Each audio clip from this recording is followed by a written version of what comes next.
너 그 소식 들었어? 고발뉴스에서 마트를 한대. 어디로 가야 돼? 가긴 어딜까? 인터넷 쇼핑몰이라고. 포털에서 고발마트를 검색해봐. 어마어마하게 많은 제품들이 은하계 최저가로 공급되고 있어. 고발마트 함께 해주시면 정말 감사하겠습니다. 고발마트에서 만나요. 하나 둘 셋. 가짜뉴스 단속반 빵빵. 가짜뉴스 꼼짝마. 엎드려. 의사 출신 안찰수의 충격적 환자 혐오 발언을 고발합니다. 진짜 요거는 저희 방송을 오늘 보시고 뜻있는 우리 시민단체나 환자 모임에서 반드시 좀 고발해 주셨으면 좋겠어요. 고소나 당사 자격이 있으시면 고소, 아니면 이거는 내가 삼자지만 꼭 이거는 잘못이 시정이 돼야겠다 하시는 분은 고발하셔도 좋습니다. 네. 자, 이 안철수 씨는 의학 전문가라고 주장을 하고 계시잖아요. 근데 그러면 당연히 지속적으로 공부를 해야 돼. 심하면 정신분열증. 자, 심하면 정신분열증에 걸릴 수 있다고 합니다. 정신분열증이라는 말은 지금 안 쓰는 단어입니다. 이게 혐오의 표현이야, 따지고 보면. 그러니까 왜 그러냐면 너 정신분열자야 그러면 이게 환자에 대해서 낙인 효과라는 게 발생하는 거예요. 유가족, 가족들까지. 그래서 상당히 오랜 시간 전에 조현병이라고 조현병. 바뀌었어요. 네. 현자가 바이올린 현자예요. 그래서 끈이 이렇게 조율이 안 된 것처럼 일부러 정신분열증 이렇게 안 하고 상당히 약간 문학적으로 병증 이름을 바꿨어요. 그 낙인 효과 때문에. 자, 그런데 이제 안철수 씨는 그 이후에 공부도 안 하고 그 환자의 입장에서 환자에 대한 인권 감수성이 완전히 떨어지는 거죠. 그 정신장애인에 대한 혐오를 이렇게 표현하고 있는 것인데, 이게 어떤 영상이냐면요. 척척석사 진석사랑 요새 유튜브 하잖아. 네. 유튜브 하면서 너무 말을 많이 해. 그래도 총선 때는 뛰었잖아. 네. 그래서 박수를 일부에서 받았어. 왜? 말을 안 하니까. 그러니까 말을 안 하니까, 뛰기만 하고 말을 안 하니까 박수를 좀 쳐준 사람도 있어요. 그리고 좀 표도 좀 나왔다. 근데 요새 말을 너무 많이 하니까 이런 이상한 말을 하는 거예요. 이분은 오히려 달릴 때, 그리고 아름다워. 대구 내려가서 봉사하실 때, 그러니까. 그때 오히려 지지율이 막 많이 올랐었거든요. 말을 할수록 떨어지는 이상한 정치인이야. 보통은 올라가잖아. 네. 자, 이런 거는 저는 이게 대단히 문제가 되는 발언이에요. 다시 한번 더. 심하면 정신분열증에 걸릴 수 있다고. 왜 이렇게 협박을 하고 있어요? 혐오 발언으로. 요게 척석석사 진석사랑 유튜브 1회 유튜브 방송에서 이게 지금 70만 명이 보고 있거든요. 네. 근데 한 번에 그치는 것이 아니라 또 얘기를 해요. 제가 의과대학 다닐 때 정신과에서 배운 것 중에 하나가 부모가 아이를 기를 때 그 아이한테 말과 행동이 다르면 심하면 그 아이가 커서 정신분열증에 걸릴 수 있다고 합니다. 검찰도 이게 정신병의 말과 행동이 다르면 부모의 말과 행동이 다르면 심하면 그 아이가 커서 정신분열증에 걸릴 수 있다고 합니다. 이게요, 부모의 말과 행동이 다르면 자식이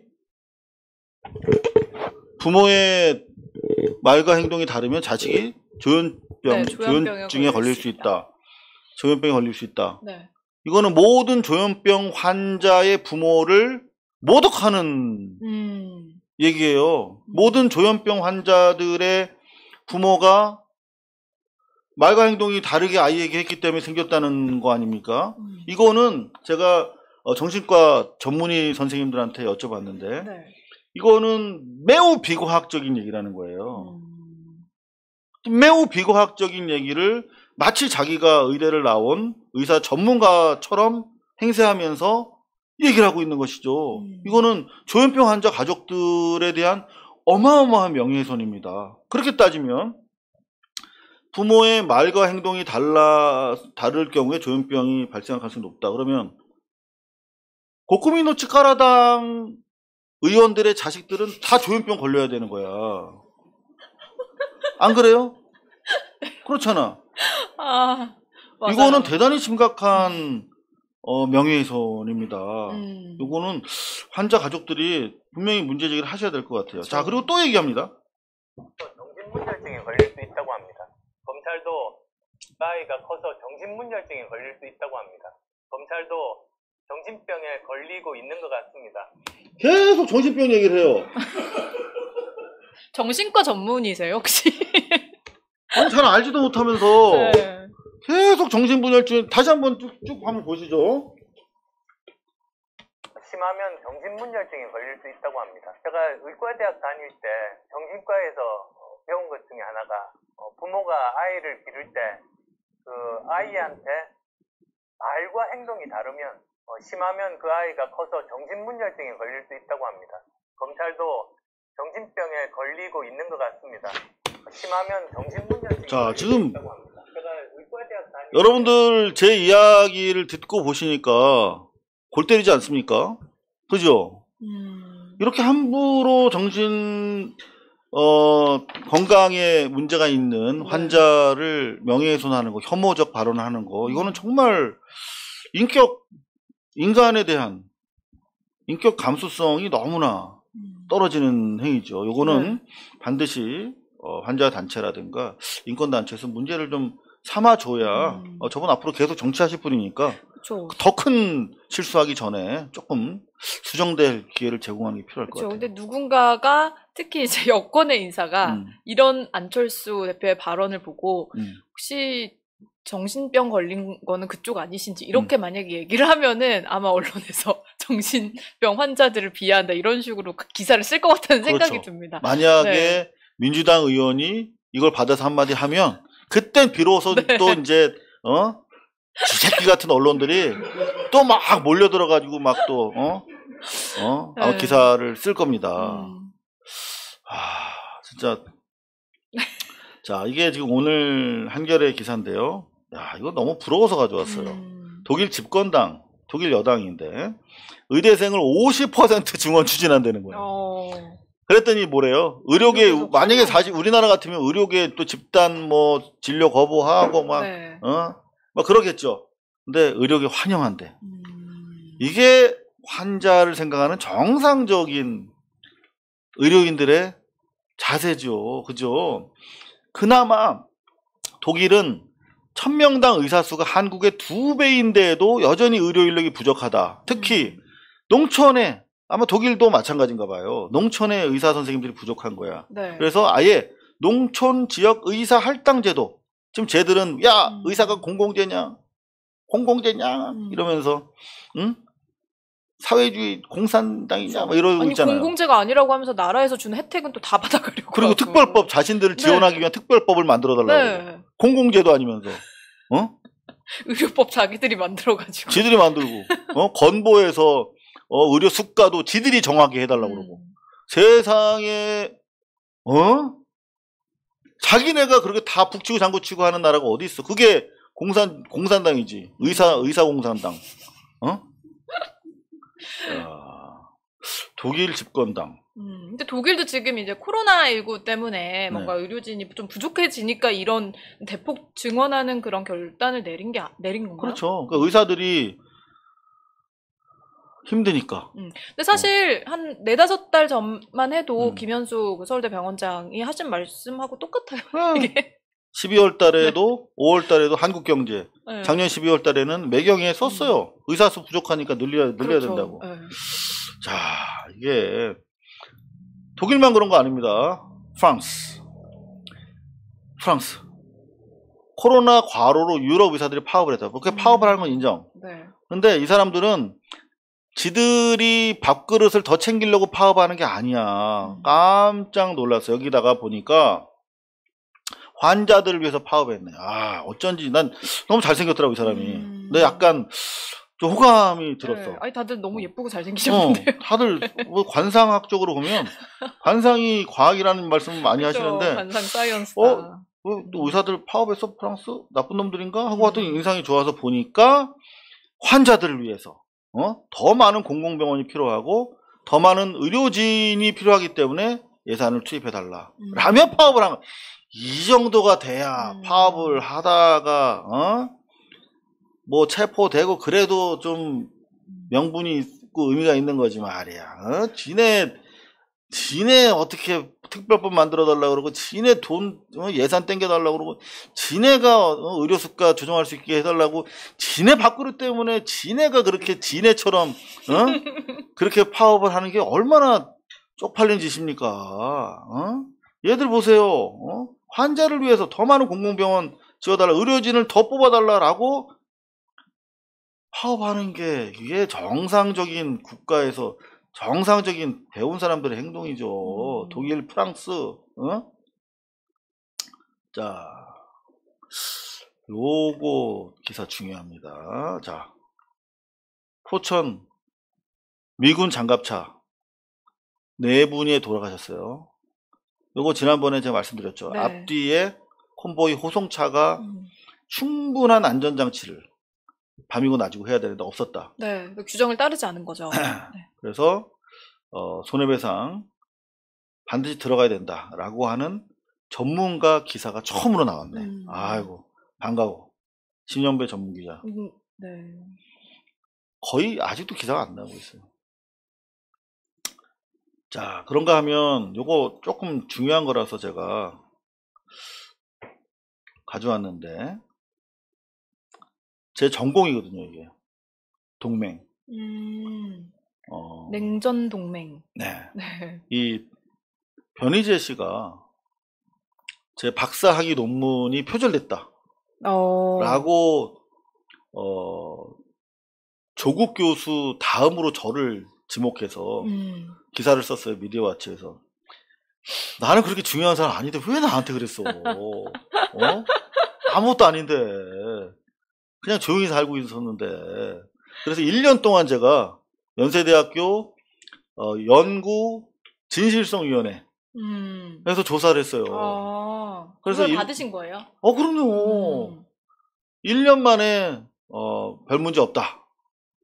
인용에 있어서 약간 뭐 몇 개 지적은 받았는데 이 논문에 문제 없다. 표절 아니다. 라고 확인을 받았기 때문에 제가 그 이후에는 제가 박사라고 얘기를 해요. 조용히 살려고 그랬어, 나. 박사 아닌 것처럼. 그냥. 겸손하게. 겸손하게 살려고 그랬어. 근데 변희재 때문에 내가 이거 얘기를 해야 돼요. 제 논문 주요 내용이 동맹에 관한 거예요, 동맹. 요건 제 전공 분야다. 요 얘기를 지금 드리는 겁니다. 자, 이건데 되게 중요한 얘기를 했어. 이인영 통일부 장관이. 네. 한미동맹은 냉전동맹이다. 그래서 이제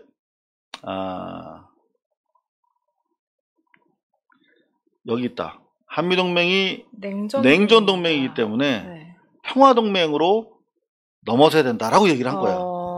그러니까 이제 우리가 이거를 향해서 가야 된다. 네. 냉전동맹은 뭐야? 냉전 시기에 무력적인 공격으로부터 보호받기 위해서 최강대국 미국의 우산 속으로 들어간 거잖아요. 네. 군사 보호의 우산. 그래서 1953년에 한미 군사 동맹 상위 방호 조약을 맺습니다. 이상호 여기 있네. 상호 방위 조약. 서로 간에 지켜주는 거야. 네. 그래서 니네가 누가 너 때리면 내가 너 와서 싸워줄게. 요게 한미 동맹이에요. 한미 군사 동맹. 모든 동맹은 군사 동맹입니다. 동맹은. 자, 그래서 냉전 시절에 맺어진 군사 동맹이기 때문에 이제 평화 동맹으로 가야 된다라고 얘기한 거야. 이게 뭐가 문제야? 전 세계적으로 동맹의 평균 존속 기간이 얼마나 되시는지 아세요? 얼마나 되나요? 5년도 안 돼요. 그렇게 짧아요? 왜냐면 군사 동맹이니까 제가 나를 때릴 것 같아. 그러면 야 나랑 친구하자 이렇게 하는 거야. 근데 국제사회에서 이해관계가 계속 변하니까 계속 적이 아닌 거지. 어제의 적이 오늘 친구가 되잖아. 친구가 되고. 다시 또 친구 되면 야 이제 너랑 이거 군사 동맹 없었던 걸로 해. 뭐 이렇게 되는 거예요. 이렇게 저렇게 막 되는 거야. 네. 그래서 아무리 오랜 군사동맹도 10년을 보통 안 넘어요. 근데 우리나라 군사동맹은 몇 년째야? 53년에 맺어졌으니까. 50년. 몇 년이야? 가까이? 70년? 네. 전 70년. 세계에서 가장 오래된 군사동맹 중에 하나예요. 무슨 말이야? 이제는 평화동맹으로 바꿔야 된다는 거예요. 자, 이렇게 하려고 이인영 통일부 장관이 얘기를 했는데 이걸 가지고 국무부에서 꽝 찍어 들고 나왔어. 야, 이거는 양국 동맹은 단순한 안보 협력을 넘어서 이 말이 무슨 말이냐. 이제 제가 무슨 얘기를 하려고 그러냐면 군사 동맹의 성격이 달라졌어요. 누구 때문에? 삼성과 이명박 때문에. 그거를 제가 고발하려고 네.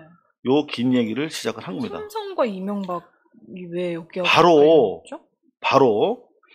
요거야. 2011년 동맹? 2011년에 네. MB가 사진 너무 이거 해맑은 거 아닙니까? 되게 오랜만에 보시죠. MB가 이 53년에 맺은 군사동맹의 성격을 바꾸고 왔어. 오바마랑 가가지고 네. 한미 상호방위 조약을 FTA 비준과 함께 새로운 장으로, 그래서 이른바 경제동맹, 정치군사동맹에서 경제동맹으로 진일보시켰다. 이렇게 된 거예요. 2011년부터. 근데 경제동맹이란 말이 있습니까? 없어요. 경제동맹. 네. 절대 있을 수가 없어요. 왜냐하면 군사동맹은 가난한 사람이건 부자건 전쟁 나면 다 죽잖아. 그죠? 부자는 총 맞아도 안 죽어? 폭탄 터져도 살아? 아니잖아. 총알이 피해가진 않죠. 그렇죠. 오히려 부자들은 배가 많이 나왔으니까 총알이 덜 피해가겠지. 그래서 군사동맹은 모든 국민들이 보호를 받아요. 그죠? 네. 근데 경제동맹은 그렇지 않아요. 경제동맹이란 말은 없어요. 경제동맹이라는 게 정확하게 무슨 의미를 말하는 무슨 말이냐면 네. 국가 외교와 안보 전략의 가장 최고의 목표는 내셔널 인터레스트라는 거예요. 국가 이익을 최대한하는 거. 근데 국가 이익을 최대한하는 데 있어서 전쟁 억지는 최고의 이익이야. 전쟁이 안 나면 다 사니까. 네. 그런데 경제동맹이라고 하는 말을 만든 거야. 누가? 삼성이. 삼성에서는 그럼 경제동맹을 어떻게 하겠다는 거예요? 자본가의 동맹을 만든 거예요. 자본가끼리. 자본의 이익이 보장되는 체제를 유지한다. 라고 하는 것이 경제동맹이에요. 그거 자기들만 좋은 거잖아요. 그러니까 경제동맹, 모든 국가 정책은 내셔널 인터레스가 최고가 돼야 되잖아. 네. 전쟁을 막으면 내셔널 인터레스가 최고인데 경제동맹은 부자만 이로운 동맹이야. 그렇기 때문에 이거는 동맹이란 말을 쓰면 안 되는 거죠. 네. 경제 결탁. 자, 이 이명박이 완성한 이른바 경제동맹이라는 것은 제가 말씀드린 것처럼 이 자본가 동맹이에요. 이 경제동맹이라고 하는 거는 자본가 동맹인데 바로 삼성의 작품이에요. 우리가 아는 한미 FTA라는 거 있잖아요. 네. 이게 어느 날 뚝 떨어져서 나온 걸로 알고 있지만 이거는 삼성이 오랫동안 추진해온 이른바 초국가 기구가 있어요. 한미 재계회의라고. 모르셨다고요? 한미 재계회의라는 게 재계회의. 우리가 모르는 사이에 정경련 같은 건가요? 그렇죠. 정경련이란 미국 암참 뭐 이를테면 미국의 정경련이 이를테면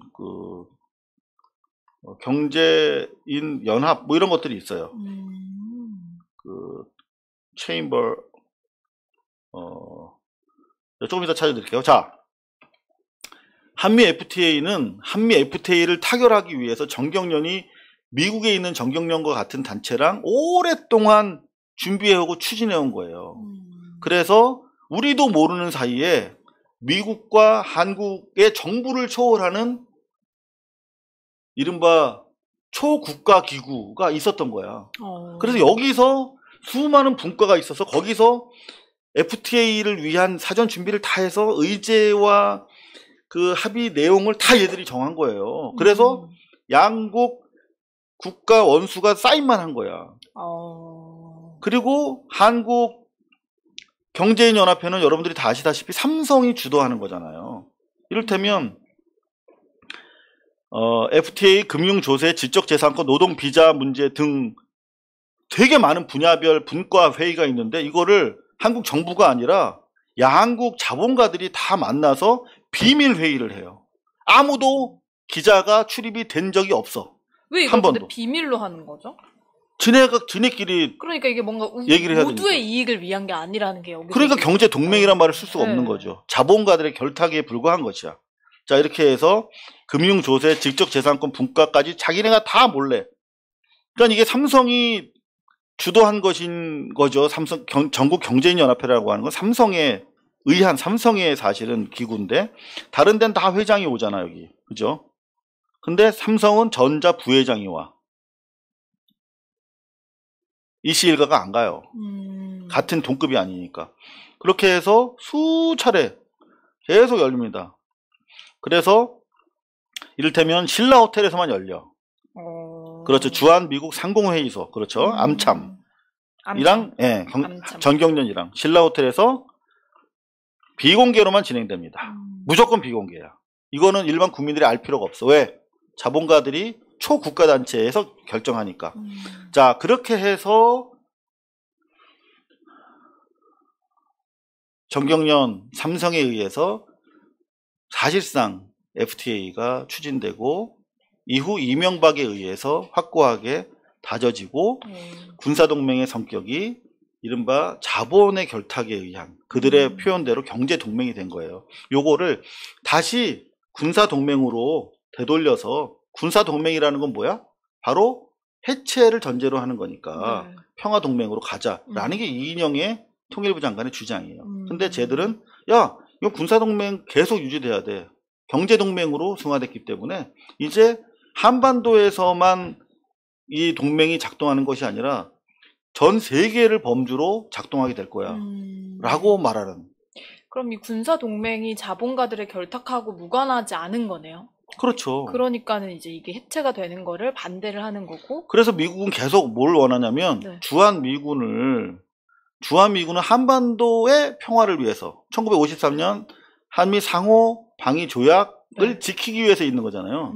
근데 이 한반도를 자꾸 인도나 중동에 타격을 주기 위한 주둔군이 머물게 하겠다. 신속 대응군이 머무는 곳으로 하겠다. 그래서 이 한국을 다른 지역의 전쟁으로 계속 인볼브 시키려고 노력하고 있는 거예요.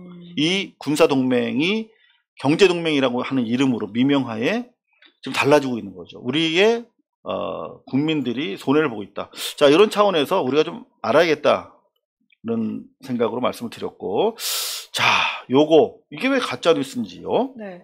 이게 이제 조수진 의원이 11억이라는 재산이 갑자기 늘어난 부분에 대해서 처벌을 받아야 된다. 이게 고의성이 있었다면은, 당선 무효까지도 가능하다라고 얘기를 하면서 신고가 접수가 됐다고 했는데, 일단은 밑에 보시면은 이게 조선일보 기사거든요. 총선 전후에 김홍걸 의원이 뭐 10억이 늘었고, 이수진 의원 6억, 김진애 의원 뭐 3억, 그리고 정의당의 이은주 6억, 이런 식으로 했는데, 조수진만 조사에 지금 착수가 됐다라고 하면서 조수진 의원이 뭔가 굉장히 부당하게 지금 조사를 받고 타겟이 된 것처럼 기사를 썼더라고요. 근데 또 이거를 조수진 의원이 지난 주말에 본인의 입장을 조금 밝히면서 내가 너무 바빴고 혼자서 모든 자료를 다 준비를 했고 그러면서 누락이 있었던 것 같다라고 하면서 페이스북에 글을 올렸어요. 어떻게 11억이 누락될 수가 있죠? 혼자서 자료를 다 준비해서 그랬대요.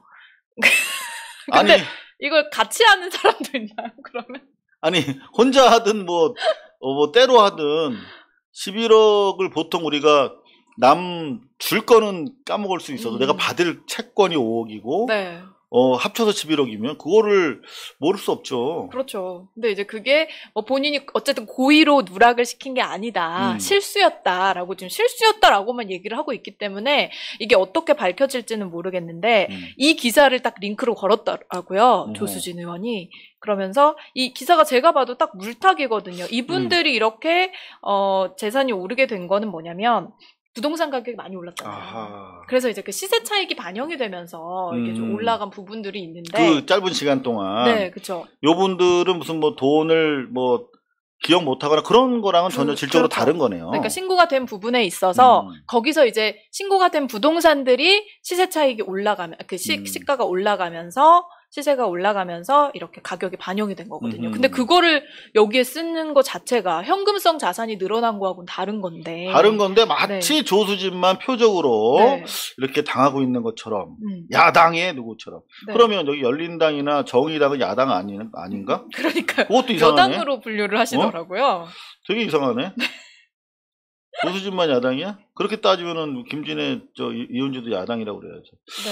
진짜 그래서 이거에 대해서 조선일보가 정말 적극적으로 실드를 치고 있는 모습이 좀 안타깝더라고요. 제가 말도 안 되는 걸 이렇게 끌어다 쓰면서 참 고생한다. 이런 애쓴다. 생각이. 요게 그런 유사한 사례로 연합뉴스에서도 네, 또 비슷한 글을 또 기사를 썼는데 이거는 조선일보보다는 조금 나아요. 조금 나은데 연합뉴스는 사실 정말 이 중립을 유지해야 되는 곳인데 그렇죠. 이걸 어떻게 조수진 의원하고 다른 이런 시세 차익이 반영된 사람들과의 재산을 동등하게 기사를 쓸 수가 있는지 네, 이것도 좀 이게 18대인가? 정확하게 기억은 안 나는데 네.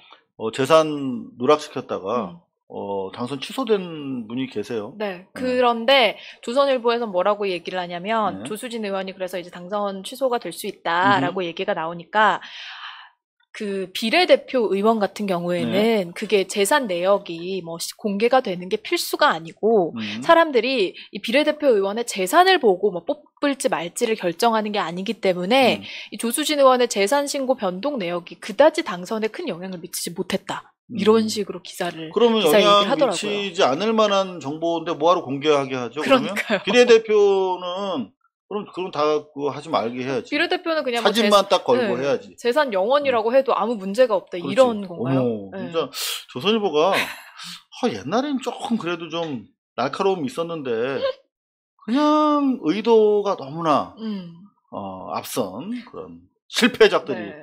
안타까운 게 이런 조선일보가 기자들이 신뢰하는 언론사 1위라는 게 그러니까. 아니 뭐 안타깝습니다. 그렇다고 해서 뭐 3, 40% 나온 건 아니고 한 10%인데. 아니 이번에 30% 나왔더라고요. 진짜요? 네. 깜짝 놀랐어요. 지난달 말쯤에 조사 결과가 나왔는데 그 전에는 뭐 10% 이렇게 나왔는데 이번에는 30%가 나와서 제가 그 이유가 뭔가 찾아봤더니 이거 뭐래요? 일방적으로 정부를 비판하는 스탠스를 유지해 온 게 기자들 사이에서 높이 평가를 받았다. 진짜 이런 얘기가 있습니다. 되게 신기한 애들이 많다. 기자 사회가. 자, 그런가 하면은 지금 뭐 이재명 지사 갈라치기에 잔뜩 혈안이 돼 있어요. 네, 그렇습니다. 그래서 뭐 이재명 지사 얘기에 대해서도 뭐 그런 의견이 나올 수도 있으니까 굳이 청와대에서는 입장을 밝히지 않는 거고 그래서 오늘 이제 문재인 대통령이 뭐 전 국민에게 지급을 해주고 싶은 마음이지만 이 재정 건전성 문제가 마음은 있기 이재명 때문에 지사와 함께 하지만 더 이제 많이 다친 사람들 이 사태를 거치면서 코로나 사태를 거치면서 더 많이 다친 사람들에게 먼저 지원을 해주는 게 사정상 국가 사정상 그렇게 됐다라고 입장을 밝힌 건데 그 부분에 대해서 뭐 아래 보시면은 청와대 관계자 뭐 청와대 고위 관계자가 이재명 지사의 저런 그 발언에 대해서 뭐 수용하지 않는 것인가 옳지 않아 보인다. 네. 근데 이게 그 소스가 핵심 관계자. 네, 핵심 관계자 아래는 뭐 또 관계자라는 말이 또 여러 번 등장하거든요. 한 관계자. 이게 핵심 관계자와 또 다른 관계자. 네. 야 진짜 관계가 많이 돼 있네. 그래서 보면은 뭐 근데 사실 이런 거 있잖아요. 그 검찰발 기사도 되게 많은데. 네, 검찰 관계자. 출입처 기자들이 있잖아. 출입 기자도 어떻게 보면 검찰 관계자잖아.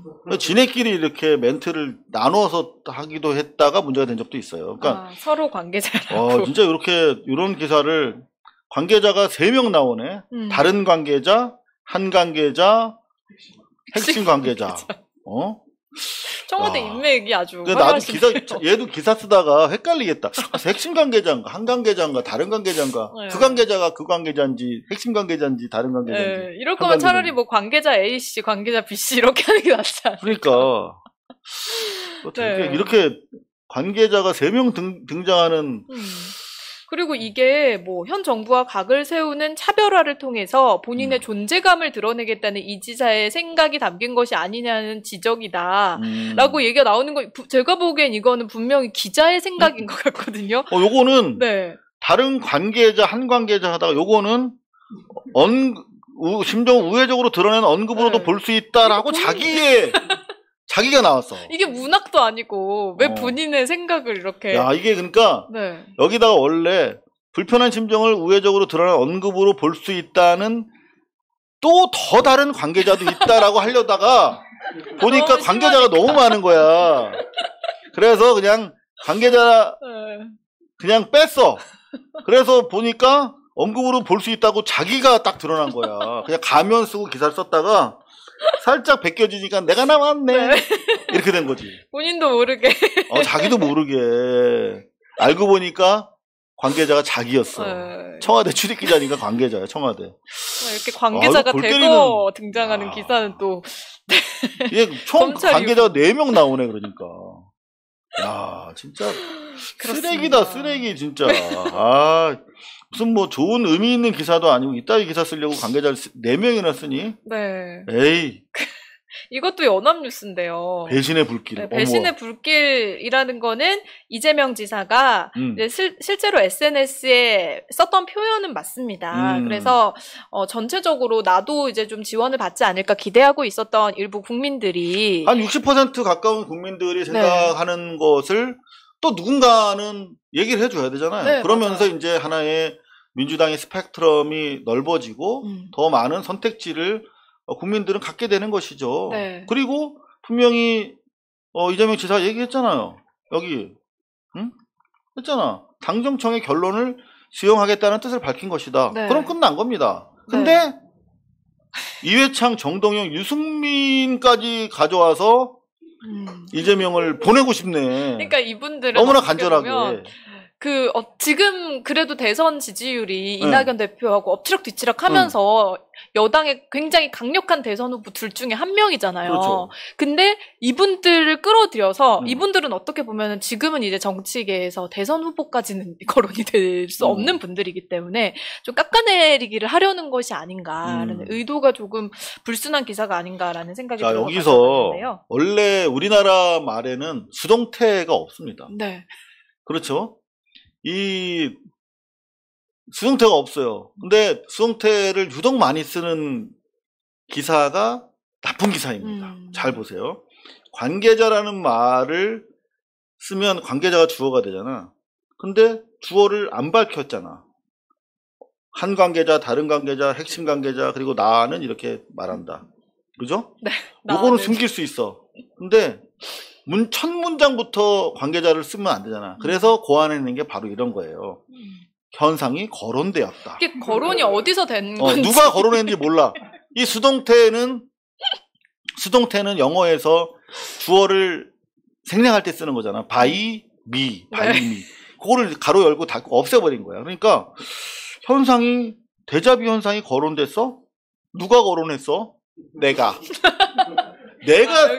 바로치고 내가 바이미야, 바이미. 나에 의해서 내가 거론했다야. 이런 거는 저널리즘에서 쓰면 안 되는 아주 나쁜 문장입니다. 네. 응? 내가 대자비 현상을 거론할 거야, 지금부터. 왜? 이재명을 날려야 민주당이 약해지고 선택지가 좁아지니까. 네. 그래야 고꾸민노 치카라가 힘을 얻겠지? 만자이 고꾸민노 치카라. 이런 복선이 깔려있는 아주 악질적인 기사입니다. 네. 더 이상 자세히 보지 맙시다, 우리. 자, 이건 또 뭐야? 이거는 이제 조국 사태에 대한 얘기를 끌어와서 네. 쓴소리할 사람이 없는 청와대라는 얘기를 하는 것 자체가 이제 뭐 청와대가 좀 잘못된 길로 가고 있다. 저는 이게 좀 레임덕을 유발하기 위한 그런 기사가 아닐까라는 생각이 드는데요. 보면은 뭐 지지율에 대해서 처음에 이야기를 해요. 처음에 문재인 정부가 정말 성공 가도를 달리면서 지지율도 굉장히 높았고 그런데 지지율이 참 많이 떨어졌다라는 얘기를 이제 먼저 비치면서 조국 사태에 대한 이야기를 합니다. 근데 이것까지는 조국 사태로 인해서 좀 국민들이 그때 좀 갈라져서 의견이 달랐던 건 또 사실이잖아요. 그래서 거기까지는 이해를 할 수 있는데 이거를 얘기를 하면서 뭐 지금 지지율이 40%라고 해서 뭐 집권 후반기 치고는 뭐 높은 지지율인 거는 맞긴 하지만 그럼에도 불구하고 반대를 하는 문재인 정권에 반대하는 의견도 반대하는 사람들의 집계도 지금 40% 동수로 집계가 되고 있다 이렇게 얘기를 하거든요. 그걸 누가 모릅니까? 그래서 뭐 하냐는 거예요? 그거를 굳이 기사에 쓴 거 모르겠고 지금 뭐 청와대 주요 인사들을 얘기를 하면서 이게 다 이제 뭐 문재인 정권의 뭐 달콤한 얘기만 해주는 그런 인사들로 포진이 되어 문장이 있다. 정권의 최대 위기라는 말이 나온다. 네. 여기 주어가 말이네. 말이 어디서 나오는지 없습니다. 그리고 인해장만 걷어내는 왜 답이 없다는 평가다. 누가 평가했어? 기자가 요런 문장이 아니에요. 네. 누가 평가한다라고 해야 되는데 누구를 나라고 얘기할 수 없으니까 평가다. 네. 이런 이상한 기사가 아니다. 네. 이거는. 그렇죠. 그리고 이제 뭐 의사 간호사 갈라치기 논란은 언론이 만든 거잖아요. 근데 마치 논란이 정말 오피셜리하게 이렇게 딱 확정이 된 것처럼 그렇죠. 자기들이 하고 있고. 의혹을 제기하고 네.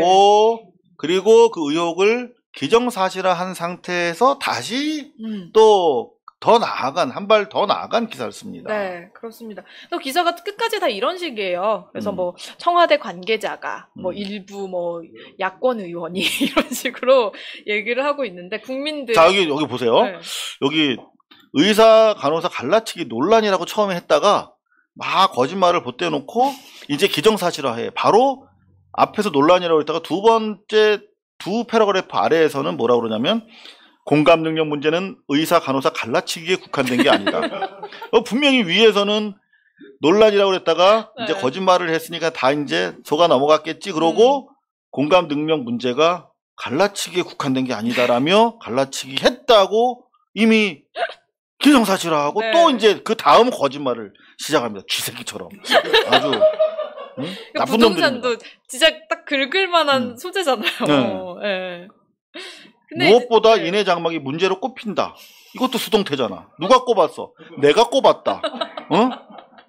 아니냐는 지적이다. 이런 이상한 말이 어디 있어요? 누가 지적했는데. 네, 그래서 이제 뭐 쓴소리 할 만한 인물이 지금 정권 안에 있느냐, 청와대 내에 있느냐라는 의문이 나오고 있다. 이것도 의문이 어디서 나온지는 몰라요. 근데 어쨌든 뭐 의문이 나오고 있다고 하는데 내가 의문을 제기한다지. 네. 이게 성명서를 쓴 거야, 기자가. 그리고 한심하다. 사실 그 이재명 지사가 청와대 결정에 대해서 쓴소리를 할 때는 무슨 앞에 바로 기사 보셨잖아요. 뭐 이재명 지사가 뭐 대통령을 흔들게 하고 있다라고 하면서 여권 내에서 막 갈라치기를 본인들이 하더니 이제는 뭔가 대동단결되는 모습을 보고서는 이거는 안에 쓴소리 할 만한 사람이 없어서 저러고 있는 거다. 또 이렇게 얘기를 하는 겁니다. 그러니까 이견이 나오면은 네. 갈라치고 이견이 안 나오면은 인해 장막이라고 또 박혀서 조지고. 그게 좀 이래도 되는 건가 이런 갈라치기 논란 계속해서 나오고 있죠. 결국 지가 이제 북치고 장구치고 결론까지 내려. 결국은 대어포잖아. 대어포. The 네. solution is 인해 장막 걷어내는 거. 그럼 맞춰. 지가 결론까지 내. 인해 장막 걷어내야 된다. 최경민 다음 기자. 비서실장까지 순장 조일 가능성이 높기 때문에 뭐 측근을 기용하는 게 아니냐라는 본인이 전망이 예언까지 힘을 얻는 것이 사실이래. 이 자기가 전망해놓고 그게 사실이라고 또 평가도 해. 나 진짜 이거 자꾸 이 글을 보면 좀 어지럽다 얘. 네. 진짜.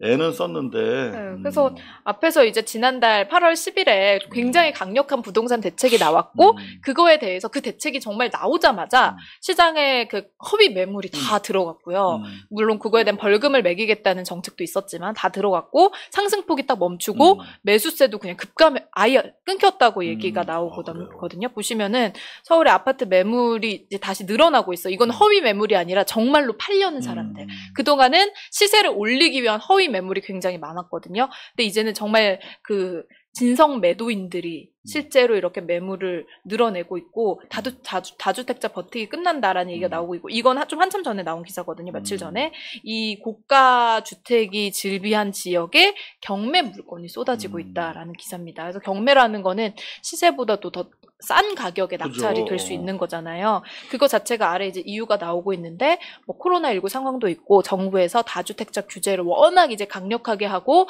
앞으로도 그런 기조가 이어질 가능성이 높기 때문에 이런 경매 시장의 물건들이 이제 막 나오고 있다라는 이야기입니다. 좋네요. 제가 사실은 좀 이 부동산에 대해서 잘 몰라요. 네. 그런데 우리 박지 아나운서가 부동산을 잘하시네요. 관심이 많아가지고요. 부동산을. 감사합니다. 이렇게 또 오늘 저희가 가짜뉴스 단속을 했는데 1일 1조 하루에 한 번 조국 장관을 들여다보지 않으면 안 됩니다. 또 이분이 검찰개혁 언론개혁의 선구 조국 장관. 요게 오늘 기사인데요. 이게 작년 10월 25일 날 참나 이게 정말 나쁜 기사라고 생각했었는데 정경심 교수가 법원 출두하는 날이었어. 근데 어떤 기사가 났냐면 200만 원대 안경을 쓰고 정경심 교수가 법원 출두했다.